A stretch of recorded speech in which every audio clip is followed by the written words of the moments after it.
कांग्रेस के कार्यकर्ता के रूप में शुरू किया। एनएसयूआई का मैं गवर्नमेंट कॉलेज शिमला में सीआर रहा, फिर गवर्नमेंट कॉलेज शिमला का जनरल सेक्रेटरी रहा और फिर गवर्नमेंट कॉलेज शिमला और कोर्ट की शुरुआत हुई थी। मैं दोनों जगह प्रेजेंट रहा। एनएसयूआई का मैं प्रतिनिधित्व करते करते राज्य एनएसयूआई का अध्यक्ष बना और राज्य एनएसयूआई का अध्यक्ष होते होते मैं शिमला नगर निगम के छोटा शिमला वार्ड से पार्षद बना। मेरे मेयर अदरसूर जी थे और मैं इनका काउंसलर था। सोहलाल जी हमारे मेयर हुआ करते थे। मैं ये बात क्यों कह रहा हूं? फिर उसके बाद मैं युवा कांग्रेस के पद पर आसीन हुआ और युवा कांग्रेस का मैं जब अध्यक्ष था, माननीय पूर्व मुख्यमंत्री वीरभद्र सिंह जी से के साथ मुझे काम करने का मौका मिला और हम मिलकर आगे काम करते हैं। फिर जब मैं अध्यक्ष था युवा कांग्रेस का तो मुझे विधायक बनने का मौका मिला और मैं नगांव से विधायक के अंदर 2003 में एक कार्यकर्ता के रूप में, विधायक के रूप में हिमाचल प्रदेश विधानसभा पहुंचा। और उसके बाद मुझे प्रदेश जब मैं चुनाव हार गया, इस महान कांग्रेस पार्टी ने 25 दिसंबर 2013 को माननीय श्री वीरभद्र सिंह जी प्रदेश के मुख्यमंत्री बने। उससे पहले वो प्रदेश कांग्रेस कमेटी के अध्यक्ष हुआ करते थे। 15 दिन के भीतर इस महान पार्टी ने मुझे प्रदेश कांग्रेस कमेटी का अध्यक्ष बनाया। और उसके बाद मैं विधायक बना और विधायक बनने के बाद जब इस बार का चुनाव हुआ, मुझे प्रदेश कांग्रेस कमेटी का प्रचार कमेटी का जिम्मेवारी मुझे मिली, जो कि पहले कैंपेन कमेटी के चेयरमैन के रूप में श्री वीरभद्र सिंह जी के पास होती थी। जब वो हमको छोड़कर चले गए तो ये जिम्मेवारी मुझे मिली। और आज जब चुनाव संपन्न हुए, चुनावों से पहले भी हम अपने कांग्रेस भवन में हमेशा बातें करते थे कि कांग्रेस की सरकार आएगी, कार्यकर्ताओं का मान सम्मान किया जाएगा। मुझे सीआर से लेकर चीफ मिनिस्टर का मौका इस महान कांग्रेस पार्टी के लिए, एनएसयूआई के संगठन से लेकर युवा कांग्रेस के संगठन से लेकर प्रदेश कांग्रेस कमेटी के संगठन से लेकर सत्ता का रास्ता इस संगठन ने। ये काम सिर्फ कांग्रेस पार्टी ही कर सकती कि एक साधारण कार्यकर्ता, आम कार्यकर्ता जिसके परिवार कोई राजनीतिक जीवन से जुड़ा नहीं था, वो आज एक मुख्यमंत्री के तौर पर अपने प्रिय कार्यकर्ताओं को संबोधित कर रहा हूं। मैं कार्यकर्ताओं का दर्द जानता हूं, मैं कार्यकर्ताओं की पीड़ा भी जानता हूं। थोड़ा समय दीजिए, क्योंकि अभी हमारी सरकार को बने हुए 20 ही दिन हुए हैं। समय के अनुसार हमारा मंत्री परिषद का गठन होगा और मंत्री परिषद के साथ कुछ और स्थानों पर भी गठन होगा। और निश्चित तौर पर मैं कह सकता हूँ कि सभी जो मंत्री परिषद के सदस्य होंगे, सभी जो जिम्मेवारी जिन विधायकों को मिलेगी, वो कार्यकर्ताओं का पूरा मान सम्मान रखेंगे। ये बात मैं इसलिए कर रहा हूँ, आज संगठन से निकले इतने व्यक्ति हैं। एनएसयूआई की स्टेट प्रेसिडेंट कांग्रेस पार्टी के पूर्व अध्यक्ष कुलदीप सिंह राठौर जी हमारे संगठन से निकले। इंद्रदत्त रघुपाल जी सेवा दल का अध्यक्ष होते हुए हमारे संगठन से निकले। अनुरूप सिंह जी युवा कांग्रेस की राजनीति से आगे बढ़ते बढ़ते आज हमारे संगठन से निकले हैं। सुरेश कुमार जी जिन्होंने 35 साल बाद भोरल सीट पर कांग्रेस का झंडा लहराया है, छात्र जीवन में मेरे साथ एनएसयूआई से जुड़े हैं। संजय अवस्थी जी जो कि ये कॉलेज में साथ थे, एनएसयू की परिक्रमा से आगे आके आज संगठन से निकलकर दूसरी बार 38 से विधायक बने हैं। केवल सिंह पठानिया जी जो एनएसयू के अध्यक्ष रहे, नेशनल महासचिव रहे, संघर्ष किया और 35 साल बाद ये भी उस विधानसभा क्षेत्र को जीतकर कांग्रेस का उस विधानसभा क्षेत्र में झंडा फहराकर आज विधानसभा पहुंचे हैं, जो कि बहुत खुशी की बात है।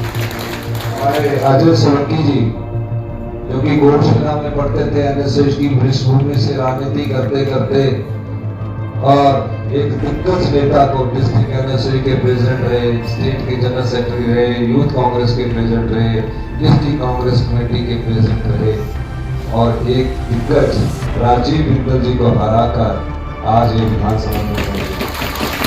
हमारे राम कुमार जी जो कि दूर से थे, यूनिवर्सिटी में कैंपस के हमारे जनरल सेक्रेटरी एनएसयू के होते थे, आज ये भी संघर्ष करके हमारे विधानसभा पहुंचे हैं। विनोद सुल्तानपुरी जी जो कि युवा कांग्रेस की राजनीति से पहुंचे, 15 साल इन्होंने संघर्ष किया और कसौली विधानसभा क्षेत्र से शिक्षा हेल्थ मिनिस्टर को इन्होंने चुनाव कराया। भुवनेश्वर गौर जी युवा कांग्रेस की राजनीति से चलते चलते 15 साल बाद मनाली से कांग्रेस का झंडा था। हमारे देवेंद्र भट्टो जी जो कि हमारी विचारधारा में आए, इन्होंने भी 35 साल से कुटलाया विधानसभा क्षेत्र में कांग्रेस पार्टी का झंडा लगाया। सुनील शर्मा बिट्टू जी जो युवा कांग्रेस में मेरे पॉलिटिकल एडवाइजर थे, अब सरकार में पॉलिटिकल एडवाइजर है, ये भी संगठन की राजनीति से पहुंचे। श्री नरेश चौहान जी जो कि एक किस्सा मैं नरेश चौहान जी के मामले में सुनाना चाहूंगा। नरेश चौहान जी और हमने इकट्ठा चुनाव लड़ा है गवर्नमेंट कोalition का, और उस चुनाव में नरेश चौहान जी ने मेरे खिलाफ प्रेसिडेंट का चुनाव लड़ा और वो प्रेसिडेंट का चुनाव नहीं जीत सके, मैंने वो चुनाव जीता, तो वो भी अभी हमारे मीडिया एडवाइजर बने हैं। और हमारे सभी संगठन के हिमाचल हाई कोर्ट का जो प्रतिनिधित्व कर रहे हैं एजी के रूप में, वो एनएसयू की राजनीति से आगे बढ़े, सभी संगठन के लोगों को हम आगे ला रहे हैं। समय दीजिए, जितने कार्यकर्ता बैठे हैं आपका दुख भी हम दूर करेंगे, इंतजार कीजिए। ये बात मैं इसलिए कह रहा हूं कि आज कांग्रेस पार्टी का स्थापना दिवस है, तो ये वो महान पार्टी है जो समय आने पर सबको मौका देती है। विचारों की भिन्नता आपस में हमारे नेताओं में हो सकती है, कार्यकर्ताओं में विचारों की भिन्नता नहीं हो सकती, और इस दृष्टिकोण से हम कार्य कर रहे हैं। आप घबराइए मत, अच्छा वक्त आपका भी शुरू होना है। 2-3 महीने हमें सेटल होने दीजिए।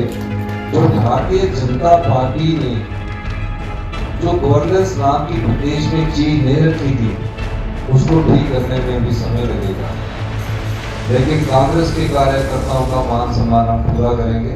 मुझे जैसे ही पता लगा, मैडम प्रतिभा जी का भी पता लगा, तो हमने कहा कि पहले हम कांग्रेस का ऑफिस जाएंगे, क्योंकि मैं मुख्यमंत्री बाद में हूँ, पहले मैं प्रदेश कांग्रेस कमेटी के जो हमारी अध्यक्षा श्रीमती प्रतिभा सिंह जी, उनका एक सक्रिय सदस्य हूं, जो कि मैं आपके पहले मैं इनके अंदर हूं, विधायक में मुख्यमंत्री बनाया, मुख्यमंत्री में वो जनता का, तो मैं कांग्रेस पार्टी में तो आपके अधीन हूं। तभी ये प्रोटोकॉल का जो सिस्टम है तो इस ढंग से चलता है इसमें, तो ये एक परंपरा है। ये बात मैं इसलिए कह रहा हूँ, ये एक परंपरा है, एक मान सम्मान होता है, हर कुर्सी का एक गरिमा होती है। हम सब लोगों को उस गरिमा को भी बनाए रखना है। विश्वास कीजिए, हिमाचल प्रदेश में कांग्रेस पारदर्शी सरकार लाई। विश्वास कीजिए, हिमाचल प्रदेश में कांग्रेस ईमानदार सरकार लाएगी। विश्वास कीजिए, कांग्रेस हिमाचल प्रदेश में आम आदमी की सरकार लाएगी, गरीब की सरकार लाएगी। हमने काम करना शुरू कर दिया। कुछ चीजें हमारी बजट में नजर आएगी, स्कीम बेस्ड योजनाएं आएंगी। मैंने कहा है कि हम सत्ता के लिए नहीं आए, हम सत्ता व्यवस्था परिवर्तन के लिए आए हैं और इस व्यवस्था में परिवर्तन हमने शुरू कर दिया। सोलिडेट सेक्शन बोर्ड, जहां हजारों युवाओं की आंखें लगी रहती थी कि हमें सरकारी नौकरी मिलेगी, सरकारी जब नौकरी मिलेगी तो मैं अपने परिवार का पालन पोषण अच्छे तरीके से कर सकूं। 12 दिसंबर को हमने एक एसआईटी का गठन किया। कहा कि जो अभी 25 दिसंबर को एग्जाम होना है, जो पेपर लीक घोटाला करने वाले, जो भर्ती घोटाला के जो लोग हैं, वो पेपर से 2-3 दिन पहले सक्रिय होंगे। पहले नहीं दे सकते ना, सक्रिय 2-3 दिन पहले होंगे। उस पर नजर रखी जाए। और मैं पुलिस विभाग को मुबारकबाद देना चाहूंगा, उन्होंने नजर रखी और हमारी गिरफ्त में वो लोग आए जो पिछले कई सालों से इस प्रकार के भर्ती घोटाले में सम्मिलित थे, लोगों को पेपर बेचते थे, उनसे पैसे लेते थे और उनको रोजगार उपलब्ध करवाते थे। ये धोखा उन युवाओं के साथ हुआ जो दिन रात मेहनत करके एक सपना सजाए बैठे थे कि कल तो अगर मेरी सरकारी नौकरी में रिजल्ट निकलेगा तो मैं सरकार की रोजगार करूंगा। ऐसा पहले कभी नहीं हुआ। ये पिछली 5 साल की भारतीय जनता पार्टी की ये काली करतूत अब सामने आने वाली है। यही नहीं, 1 जनवरी 2023 को जो पेपर होना था, उसके पेपर भी लीक हो चुके थे, वो भी उनके पास पड़े हुए थे। एक कंप्यूटर ऑपरेटर के टेस्ट होने थे, उनके पीसीआर भी घोषित नहीं, वो भी पेपर उनके पास मिले। तो आप क्या समझते हैं, ये जो पेपर घोटाले, फर्जी घोटाले में कोई राजनीतिक संरक्षण नहीं मिला होगा? पुलिस भर्ती घोटाला हुआ, भारतीय जनता पार्टी की सरकार ने कोई एक्शन नहीं लिया। कहा हमने दोबारा पुलिस भर्ती के पेपर करवा दिए। मेरा कहने का मकसद ये है कि जो ये भर्ती घोटाला है, इसमें पिछली सरकार का राजनीतिक संरक्षण था, जिसके कारण युवाओं को धोखा दिया गया। हमने फैसला किया कि अभी कोई पेपर हम नहीं करने जा रहे। हम 1 साल के अंदर सभी भर्तियों को पूरा करेंगे। 7 दिन के अंदर हम नया ट्रांसपेरेंट सिस्टम लेकर आ रहे हैं और 7 दिन के बाद हमारी भर्ती प्रक्रिया शुरू की जाएगी। कुछ भर्ती प्रक्रियाओं के कार्यक्रम चल रहे हैं, उनके एग्जाम हो चुके हैं। उस संदर्भ में भी हमने फैसला किया कि इसमें भी देखा जाए कहीं ऐसे लोग जो भी सेलेक्ट हो रहे कि उन्होंने वो पेपर भी ठीक रखे हैं, उस दृष्टिकोण से ऐसे भी इसकी जांच करनी। तो जब जो लोग राजनीतिक संरक्षण प्राप्त करते हैं, वो लोग इस प्रकार के घोटाले करने में शामिल पाए जाते हैं। और ये देखिए, विडंबना देखिए कि जो हमारे भर्ती वाले, चाहे सोलिडेट सेक्शन बोर्ड है, चाहे पब्लिक सर्विस कमीशन है, इसमें जो कर्मचारी लग जाता है वो 35 साल तक उसी में रहता है, कोई कैडर नहीं है। और बड़े दुख की बात है कि 35 साल में सारे जो उसकी जांच है, वो सारे इस प्रकार से पेपर होना, कहाँ पेपर छपना, वो सब सूचना उसके पास होती है। अब जब सब सूचना होगी और इस प्रकार की सूचनाओं को वो अपने किसी साथी को भेजेगा, तो आप बताइए हिमाचल के युवाओं के साथ कहाँ न्याय हो रहा है? हमने फैसला किया, मैंने नीतिगत फैसला किया कि इसको आप सस्पेंड कर दीजिए। कई प्रकार की बातें उठी और हमने आगे ये फैसला किया है, जो भी इसमें दोषी होगा उनको बख्शा नहीं जाएगा। और मैं ये भी फैसला हम करने जा रहे हैं कि जो कर्मचारी सोलिडेट सेक्शन बोर्ड में लगे हैं, उनमें कुछ तो अच्छे हो सकते हैं, लेकिन जब उंगली हो जाती तो सब पर शक की निगाहें चली जाती है। हम सब दृष्टिकोण से सब चीजों को देख रहे हैं। ये कांग्रेस पार्टी ने अभी फैसला किया। आने वाले समय में कांग्रेस पार्टी की जो विचारधारा है, जो कांग्रेस पार्टी से जो जुड़े हुए व्यक्ति हैं, उन सबको पार्टी में और सरकार में अधिकार दिया जाएगा। ये मैं आप लोगों को कहना चाहता हूँ।